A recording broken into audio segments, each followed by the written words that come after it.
Hello everyone, welcome back to online study zone. आज हम इस वीडियो में लेकर आए हैं बिहार सचिवालय के लिए सेट नंबर 6, जिसमें हम लोग 50 MCQ देखते हैं और आशा करते हैं कि आपने इससे पहले के बाकी के 5 सेट को ज़रूर अच्छे से देख लिया होगा। नहीं देखे तो प्लेलिस्ट चेक कर लीजिए, वहाँ पे आपको सारी वीडियो एक साथ मिल जाएगी। तो चलिए इस वीडियो को हम कंटिन्यू करते हैं और एंड तक बने रहिएगा, बताइएगा 50 में से आप कितना स्कोर कर पाते हैं। देखिए, सबसे पहला प्रश्न कह रहा है कि संगम साहित्य में निम्नलिखित में से किस मार्शल आर्ट का उल्लेख है। संगम साहित्य में निम्नलिखित में से किस मार्शल आर्ट का उल्लेख मिलता है। तो यहाँ पे हमारा करेक्ट आंसर बन जाएगा ऑप्शन ए, कट्टू वरिसाई। कट्टू वरिसाई एक प्रकार का मार्शल आर्ट था जिसका उल्लेख हम संगम साहित्य में देख सकते हैं। सेकेंड क्वेश्चन की यहाँ पे सही सुमेलित बताइए कौन सा है। सही सुमेलित, तो सही सुमेलित अगर हम देखें तो ऑप्शन डी पे जा सकते हैं। अमजद अली खान का संबंध सरोद से था। जाकिर हुसैन तबला वादक थे। पंडित रविशंकर यहाँ पे सितार से हो जाएगा। हरिप्रसाद चौरसिया का संबंध हो जाता है बांसुरी से। ठीक है, तो यहाँ पे हम ऑप्शन डी पे जा सकते हैं। अमजद अली खान सरोद बिल्कुल सही है। क्वेश्चन नंबर 3 है कि कौन से वेद संयुक्त रूप से त्रयी या फिर वेद त्रयी कहलाते हैं। अगर आपने स्टार्टिंग से 4 पार्ट को अच्छे से देखा होगा तो आपको ये क्वेश्चन यहाँ पे देखने को मिल रहा होगा, रिपीटेड है। ठीक है, इससे पहले भी हमने इस क्वेश्चन के बारे में डिस्कशन किया हुआ था कि वेद त्रयी के नाम से किसे जानते हैं। जो शुरुआत के 3 वेद जैसे ऋग्वेद, यजुर्वेद और सामवेद, स्टार्टिंग के तीनों वेदों को संयुक्त रूप से वेद त्रयी कहा जाता है। यानी केवल 1, 2, 3 यहाँ पे करेक्ट होगा। ऑप्शन डी को टिक करेंगे। क्वेश्चन नंबर 4 है कि शिवाजी महाराज की भूराजस्व व्यवस्था के संदर्भ में क्या सत्य है। शिवाजी महाराज के भूराजस्व व्यवस्था के संदर्भ में क्या सत्य है। तो पहला पॉइंट कि शिवाजी महाराज ने इसे रस्सी द्वारा माप के स्थान पर काठी एवं मानक छड़ी का प्रयोग का प्रचलन किया था, बिल्कुल सही है। भूराजस्व की दर आरंभ में 33% थी, बाद में बढ़कर के 40% कर दी गई थी, ये भी बिल्कुल सही है। शिवाजी महाराज ने जमींदार और जागीरदारों का विरोध करते हुए रैयतवाड़ी व्यवस्था को अपनाया था, ये भी सही है। तो यहाँ पे तीनों के तीनों पॉइंट्स बिल्कुल सही होने की वजह से ऑप्शन डी पे जाएंगे। क्वेश्चन नंबर 5 देखिए, क्या कह रहा है कि जीवाणु यानी बैक्टीरिया कौन सी बीमारी पैदा करने वाले जीव होते हैं। तो यहाँ पे बताइए कि निम्नलिखित में से कौन सा जो बीमारी है वो जीवाणु के द्वारा होता है। जैसे टाइफाइड हो गया, टेटनस, न्यूमोनिया, फ्लेग, ये सभी जीवाणु के द्वारा होता है। यहाँ पे तपेदिक यानी यक्षमा, ऑप्शन डी बिल्कुल करेक्ट होगा, यक्षमा। ठीक है, और आप कमेंट करके बताइएगा कि जीवाणु की खोज किसने की थी। बहुत ही सिंपल सा क्वेश्चन है, कमेंट जल्दी से करके बताना। अगर आपने अभी तक इस वीडियो को लाइक नहीं किया तो वीडियो को लाइक कर दीजिए, चैनल को सब्सक्राइब कर लीजिए ताकि आपको रोजाना इस तरह की नई वीडियोस मिलती रहे। बल्बर क्या होता है। बल्बर क्या होता है, तो ध्यान देंगे, बल्बर जो होता है वो सघन वसा की परत होती है। सघन वसा की जो परत होती है उसे हम लोग बल्बर के नाम से जानते हैं, ऑप्शन बी। चाय के पौधे का वनस्पतिक नाम क्या होता है। चाय के पौधे का वनस्पतिक नाम क्या होता है। थियासाइनेसिस, बहुत बार पूछा जाता है थियासाइनेसिस, ये याद रहेगा, थियासाइनेसिस। अगला प्रश्न की प्रोड्यूसर गैस किनका मिश्रण होता है। एक होता है प्रोड्यूसर गैस, एक होता है वाटर गैस। तो प्रोड्यूसर गैस जो होता है वो CO+N2 के मिश्रण को कहते हैं, जबकि वाटर गैस जो होता है CO+H2 को वाटर गैस कहा जाता है। यानी यहाँ पे फिलहाल हमारा राइट आंसर ऑप्शन ए बन जाएगा। क्वेश्चन नंबर 9 है कि मोहिनी अट्टम नृत्य रूप विकास जो है निम्नलिखित में से किस राज्य में हुआ है। यानी मोहिनी अट्टम नृत्य का संबंध आपको बताना है। तो मोहिनी अट्टम का संबंध कहाँ से होगा, बहुत ही सिंपल सा है, केरल के साथ। मोहिनी अट्टम केरल के साथ, और तमिलनाडु में भरतनाट्यम। ध्यान रखिएगा, बहुत कंफ्यूज होता है, भरतनाट्यम तमिलनाडु और मोहिनी अट्टम केरल के साथ। ठीक है, और जैसे कुचिपुड़ी हमेशा पूछा जाता है, कुचिपुड़ी आंध्र प्रदेश के साथ। निम्नलिखित में से कौन सा मॉन्ट्रियल प्रोटोकॉल के बारे में सही नहीं है। तो मॉन्ट्रियल प्रोटोकॉल का संबंध किससे था, ओजोन परत से। ओजोन परत के ऋतिक तरह से संबंधित है, तो ये तो बिल्कुल सही है। ओजोन परत दिवस कब मनाया जाता है, 16 सितंबर को। ठीक है, ओजोन परत संरक्षण दिवस 16 सितंबर को मनाते हैं। यह 1992 के बाद अस्तित्व में, ये पॉइंट गलत है। देखिए, यही बताना था कि सही नहीं है, तो ये पॉइंट आपका गलत है। क्यों, आपको पता होगा 16 सितंबर 1987 को मॉन्ट्रियल प्रोटोकॉल पर हस्ताक्षर किया गया था, जिसे लागू किया गया था 1 जनवरी 1989, यानी 2 साल के बाद इसको लागू कर दिया गया था। तो अस्तित्व में आ गया था 1989 से ही, ना कि 1992। तो ये पॉइंट आपका गलत है। बाकी इसमें कोई दिक्कत नहीं है, सभी के सभी पॉइंट सही है, ऑप्शन बी के अलावा। क्वेश्चन नंबर 11 देखिए, सरदेशमुखी की वसूली शिवाजी महाराज इस आधार पर करते थे कि वे महाराष्ट्र यानी पुश्तैनी सरदेशमुखी राजस्व का कितना प्रतिशत होता था। सरदेशमुखी जो है वो राजस्व का कितना प्रतिशत होता था। राजस्व का 10%, राजस्व का 10% वसूल करते थे। किसके द्वारा जारी फरमान को अंग्रेज आर्म ने बंगाल में ब्रिटिश व्यापार का मैग्ना कार्टा बनाया। बंगाल में ब्रिटिश व्यापार का मैग्ना कार्टा बनाया, किसके द्वारा ये फरमान जारी किया गया था। तो ऑप्शन बी हो जाएगा, फर्रुखसियर द्वारा जारी फरमान। फर्रुखसियर द्वारा जारी फरमान, ऑप्शन बी। 11वीं सदी के भारत का दर्पण किसे कहा जाता है? 11वीं सदी के भारत का दर्पण किसे कहा जाता है? तो ध्यान दीजिएगा, 11वीं सदी के भारत का दर्पण के रूप में हम जानते हैं किताबुल हिंद। किताबुल हिंद ये बिल्कुल सही होगा। किताबुल हिंद जो है वो अलबरूनी के द्वारा लिखी गई है। अलबरूनी कौन था? तो मोहम्मद गजनवी के साथ भारत आया था। ठीक है, ये याद रखिएगा। ठीक है, इससे क्या होता है कि भारतीय इतिहास का पहला, यानी जो अलबरूनी है इसे भारतीय इतिहास का पहला जानकार माना जाता है। ये कभी कभी पूछा जाता है। अगला प्रश्न है कि जाकिर हुसैन का वाद्य यंत्र बजाते थे, यानी जाकिर हुसैन का संबंध किससे? जाकिर हुसैन का संबंध किससे? तबला से। ठीक है, तबला यहाँ पे करेक्ट होगा, ऑप्शन डी तबला। अगला प्रश्न कि डुरंड कप किस खेल से संबंधित है? डुरंड कप जो है वो किस खेल से संबंधित है? डुरंड कप का संबंध हो जाता है फुटबॉल से, फुटबॉल के साथ। जैसे डुरंड कप हो गया, संतोष ट्रॉफी हो जाता है, रोवर्स कप हो गया, आशुतोष मुखर्जी मर्डे का, ये सभी के सभी इसी के अंतर्गत आता है, फुटबॉल के अंतर्गत। जो सूर्य होता है सदैव पूर्व से निकलता है, क्योंकि सूर्य हमेशा पूर्व से निकलता है। क्यों? क्योंकि इसका कारण होता है कि पृथ्वी पश्चिम से पूर्व की ओर घूमती है, पश्चिम से पूर्व की ओर घूमती है, इस वजह से, यानी ऑप्शन ई होगा। निम्न में से वह वैज्ञानिक कौन है जिन्होंने पहली बार रुधिर परिसंचरण, जिसको यहाँ पे परिसंचरण कहा गया, की व्याख्या किया था? रुधिर परिसंचरण की खोज या फिर व्याख्या सबसे पहले किसने किया था? तो विलियम हार्वे ने किया था, विलियम हार्वे।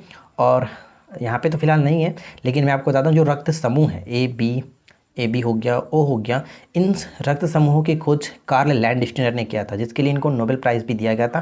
तो ये याद रखेंगे। ठीक है, इसके बाद नेक्स्ट वन है कि भारत में अंग्रेजों की लूट किस महत्वपूर्ण घटना के बाद शुरू हो गई थी? अंग्रेजों की लूट किस महत्वपूर्ण घटना के बाद शुरू हो गई थी? Right answer will be option A, Plassey के युद्ध के पश्चात। प्लासी का युद्ध 1757, ये याद रखना है। अगला पॉइंट है कि निम्नलिखित में से कौन अनुचुंबकीय पदार्थ है? कौन अनुचुंबकीय पदार्थ है? पैरामैग्नेटिक जिसको कहा जाता है। तो अनुचुंबकीय पदार्थ के उदाहरण के रूप में अगर हम बात करें, जैसे एल्यूमिनियम होता है, सोडियम होता है, ऑक्सीजन होता है, तो यहाँ पे ऑक्सीजन हमें दिख रहा है, यानी सी बिल्कुल सही आंसर होगा। अनुचुंबकीय पदार्थ याद रखिएगा, बहुत बार पूछा गया, अनुचुंबकीय पदार्थ से क्वेश्चन हमेशा पूछे जाते हैं। निम्नलिखित कथनों पर विचार करिए। 2 पॉइंट्स हैं, दोनों को ठीक से पढ़िए और बताइए कि कौन सा कथन सही होगा। पहला पॉइंट कह रहा है कि लोहे का जो क्यूरी ताप होता है 358 डिग्री सेल्सियस होता है। पहला पॉइंट आपका गलत है। क्यों? क्योंकि लोहे का जो क्यूरी ताप होता है वो 700 के आसपास होता है, करीब 790। ठीक है, 790 यानी लगभग 800 डिग्री सेल्सियस के आसपास होता है, जबकि 358 ये निकेल का होता है। 358 निकेल का होता है, ये पॉइंट गलत। अस्थायी चुंबक बनाने के लिए नर्म लोहे का प्रयोग किया था, ये बिल्कुल सही है। तो इसमें कोई दिक्कत नहीं, इसलिए हम यहाँ पे केवल और केवल ऑप्शन बी को टिक करेंगे, केवल 2 सही है। अगला सवाल है, स्वतंत्रता पूर्व अवधि में ब्रिटिश सरकार द्वारा भारत में आधुनिक शिक्षा का प्रसार का मुख्य उद्देश्य क्या था? स्वतंत्रता पूर्व अवधि में ब्रिटिश सरकार भारत में आधुनिक शिक्षा का प्रसार का मुख्य उद्देश्य क्या था? तो इनका मुख्य उद्देश्य था कि छोटे प्रशासनिक पदों पर नियुक्ति हेतु शिक्षित भारतीयों की आवश्यकता थी। ठीक है, इस वजह से ये चाहते थे कि इनका मतलब कि भारत में आधुनिक शिक्षा का प्रसार करना। एक डोमेन परमाणुओं की संख्या कितनी होती है? एक डोमेन में परमाणुओं की संख्या कितनी होती है? एक डोमेन में परमाणुओं की संख्या 10 के पावर 18 से लेकर के 10 के पावर 21 तक, यानी सी बिल्कुल सही आंसर बनेगा। अमरबेल क्या है? अमरबेल बताइए कि क्या होता है? तो अमरबेल यहाँ पे हम कह सकते हैं कि ऑप्शन बी होगा, पूर्ण तना परिजीवी होता है। पूर्ण तना परिजीवी होता है, ये ध्यान रखेंगे, अमरबेल पूर्ण तना परिजीवी होता है। लाइकेन क्या है? लाइकेन क्या है? तो लाइकेन एक प्रकार का सहजीवी, यानी कि लाइकेन जो होता है किसका? शैवाल और कवकों से मिलकर के बना होता है, शैवाल और कवक, तो सहजीवी यहाँ पे ध्यान रखिएगा। अगला प्रश्न है कि किसने 1911 में प्राथमिक शिक्षा को निःशुल्क एवं अनिवार्य बनाने वाला विधेयक इंपीरियल लेजिस्लेटिव काउंसिल में प्रस्तुत किया था, जिसे प्राथमिक शिक्षा का मैग्ना कार्टा कहा गया? किसने प्रस्तुत किया था? तो ये प्रस्तुत किया गया था गोपाल कृष्ण गोखले के द्वारा। गोपाल कृष्ण गोखले के द्वारा, ऑप्शन ए। अगला सवाल बनता है कि कांग्रेस के किस अधिवेशन में पहली बार कांग्रेस द्वारा मौलिक अधिकारों एवं राष्ट्रीय आर्थिक कार्यक्रमों से संबंधित प्रस्ताव पारित किए गए थे? देखिए, ये प्रश्न बहुत ज़्यादा इंपॉर्टेंट है और इस प्रश्न का राइट आंसर होगा कराची अधिवेशन 1931। ठीक है, कराची अधिवेशन 1931, और इसमें सबसे पहले अध्यक्षता इसकी किया गया था सरदार वल्लभ भाई पटेल के द्वारा, यानी कि उनकी एकमात्र और पहली, ये कह सकते हैं, अध्यक्षता थी। अमृतसर की संधि के समय ईस्ट इंडिया कंपनी का प्रतिनिधित्व किसने किया था? अमृतसर की संधि जो कि 1809 में हुआ था, और उस वक्त कौन थे? Lord Minto. ठीक है, लॉर्ड मिंटो यहाँ पे करेक्ट होगा, ऑप्शन ए, लॉर्ड मिंटो। अगला प्रश्न कह रहा है कि poverty and un British rule in India. Poverty and un British rule in India के लेखक का नाम क्या है? तो लेखक कौन थे? दादा भाई नौरोजी। दादा भाई नौरोजी यहाँ पे करेक्ट होगा, ऑप्शन बी। वराहमिहिर ने कौन सी पुस्तक लिखी है? वराहमिहिर ने कौन सी पुस्तक लिखी है? तो देखिए पंच सिद्धांतिका भी इन्हीं का है, बृहद सिद्धांतिका भी इन्हीं का है, और यहाँ पे कह सकते हैं वृहजातक, ये तीनों के तीनों इन्हीं के द्वारा लिखी गई है, इसलिए हम यहाँ पे डी को टिक करेंगे। सभी के सभी बिल्कुल सही होगा। अगला है कि निम्न में से किस दर्शन की खोज मौखली पुत्र घुसाला को माना जाता है? मौखली घुसाला द्वारा की गई थी। किस दर्शन की खोज या फिर किस दर्शन के संस्थापक के रूप में इनको जाना जाता है? तो ये है अजीवक दर्शन। अजीवक दर्शन के संस्थापक इनको माना जाता है। ठीक है, चलिए इसके बाद अगला प्रश्न है, 1925 में सरकार द्वारा गठित भारतीय आर्थिक जांच समिति के अध्यक्ष कौन थे? सरकार द्वारा गठित भारतीय आर्थिक जांच समिति के अध्यक्ष कौन थे? तो इसके अध्यक्ष के रूप में हम जानते हैं, यहाँ पे हमारा करेक्ट आंसर हो जाएगा ऑप्शन डी को टिक करेंगे, एम विश्वेश्वरैया। ठीक है, एम विश्वेश्वरैया यहाँ पे करेक्ट होगा। इन्हीं के जो कि जयंती पर प्रत्येक वर्ष इंजीनियर डे के रूप में 15 सितंबर को मनाया जाता है। निम्नलिखित में से किसने वाइकम सत्याग्रह की शुरुआत की और नमक कानून की रक्षा के लिए कालीकट में प्यूनिर तक पद यात्रा की थी? कालीकट से प्यूनिर तक पद यात्रा की थी, वो कौन थे? तो उनका नाम हम यहाँ पे कह सकते हैं, ऑप्शन सी हो जाएगा, के केलापन, ऑप्शन सी। इसके बाद अगला प्रश्न है कि डंकन मसौदा किससे संबंधित है? डंकन नहीं है, डंकल है। ठीक है, डंकल मसौदा किससे संबंधित है? तो डंकल मसौदा का संबंध हो जाता है विश्व व्यापार संगठन से संबंधित है, विश्व व्यापार संगठन, ऑप्शन ए। ठीक है, और यहाँ पे आपको बस ध्यान ये रखना है कि दिसंबर 1991 में गैट के तत्कालिक जो महानिदेशक थे आर्थर डंकल, इन्होंने उरुग्वे दौर पर एक अंतिम प्रारूप जो कि प्रस्तुत किया था, उसी को कहा जाता था डंकल मसौदा। ठीक है, डंकल प्रारूप कहलाया था। और आपको पता होगा WTO की स्थापना कब हुई थी? WTO की स्थापना गैट के स्थान पर 1 जनवरी 1995 में किया गया था। किस पंचवर्षीय योजना के दौरान भारत ने मिश्रित अर्थव्यवस्था को चुना था? तो आपको पता होगा कि भारत एक मिश्रित अर्थव्यवस्था भारत में पाई जाती है। तो ये दूसरी पंचवर्षीय योजना के दौरान ही चुनी गई थी। दूसरी पंचवर्षीय योजना, यहाँ पे हमारा राइट आंसर बन जाएगा ऑप्शन बी, दूसरी पंचवर्षीय योजना। निम्नलिखित में से कौन सी भारत की सबसे लंबी प्रायद्वीपीय नदी है? भारत की सबसे लंबी प्रायद्वीपीय नदी कौन सी है?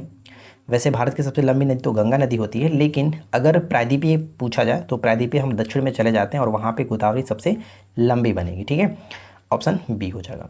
नवीनतम जारी CSR 43 किस फसल का बीज है? CSR 43 किस फसल का बीज है?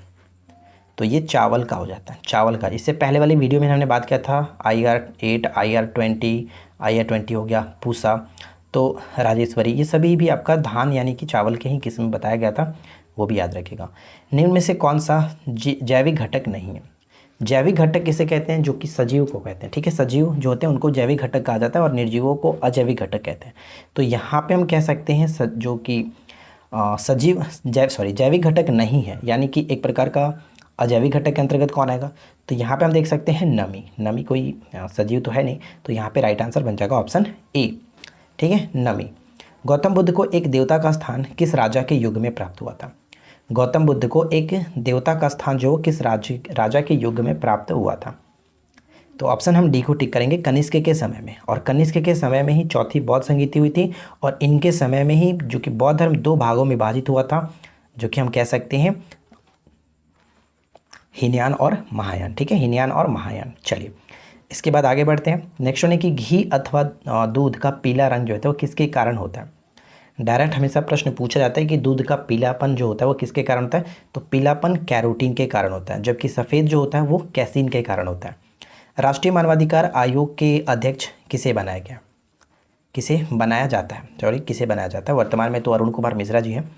तो यहाँ पे राइट आंसर हो जाएगा हमारा ऑप्शन बी। सुप्रीम कोर्ट का कोई सेवानिवृत्त जो मुख्य न्यायाधीश होता है उसी को बनाया जाता है। यहाँ पे ऑप्शन हम बी को टिक करेंगे। 1993 में इसकी स्थापना हुई थी, मुख्यालय न्यू दिल्ली में पड़ता है, तो इसे याद रखिएगा। और पहले कौन थे? तो रंगनाथ मिश्रा पहले। देखिए अगला प्रश्न कह रहा है कि उस न्यायमूर्ति का नाम बताइए जनवरी 2021 में जो ब्रॉडकास्टिंग कंटेंट कम्प्लेक्स काउंसिलिंग की पहली महिला चेयरपर्सन बनी थी।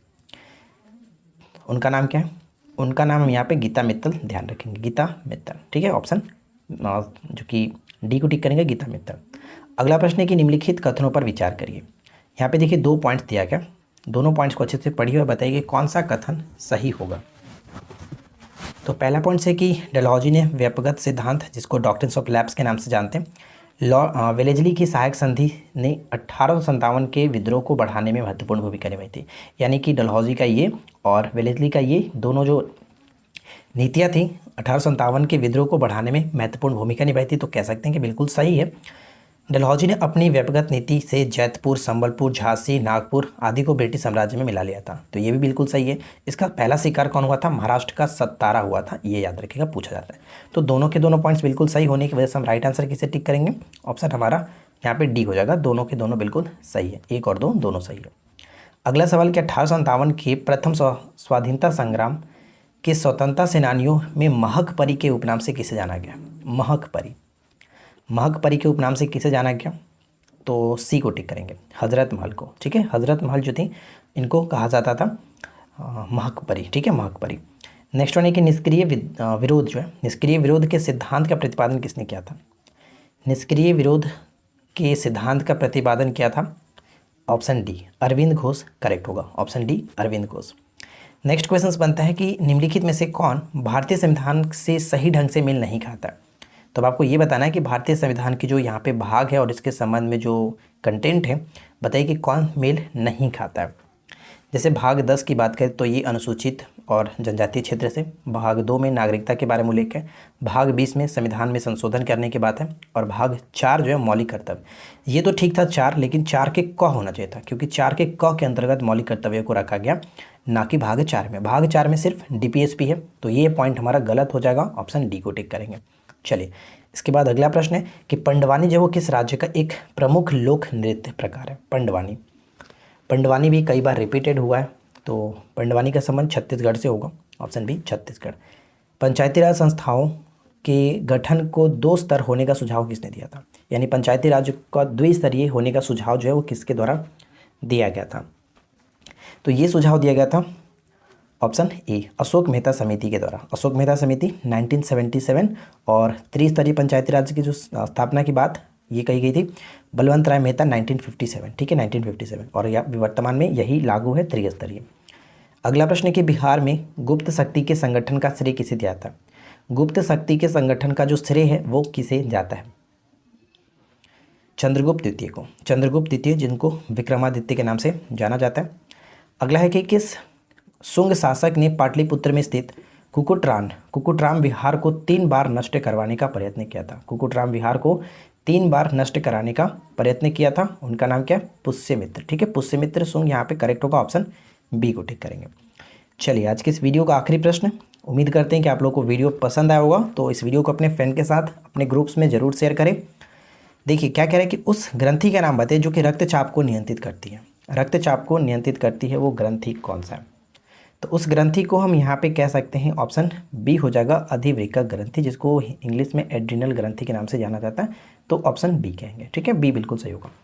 तो आशा करते हैं फ्रेंड्स कि वीडियो अच्छा लगा होगा। वीडियो को आपने लाइक ज़रूर कर दिया होगा, नहीं किए तो लाइक कर लीजिए, चैनल को सब्सक्राइब कर लीजिए, और कोई भी पेड कोर्स आपको चाहिए तो आप हमारे जो कि एप्लीकेशंस पे जा सकते हैं, वीडियो के डिस्क्रिप्शन में लिंक दिया गया। और हमारे पीडीएफ के लिए जो कि नॉर्मली जो फ्री पीडीएफ होता है वो आप टेलीग्राम ज्वाइन कर सकते हैं, लिंक नीचे डिस्क्रिप्शन में दिया गया। तो हम मिलते हैं आपके साथ इसी प्रकार के किसी नए वीडियो में नए टॉपिक के साथ। Thanks for watching, keep learning, have a good day.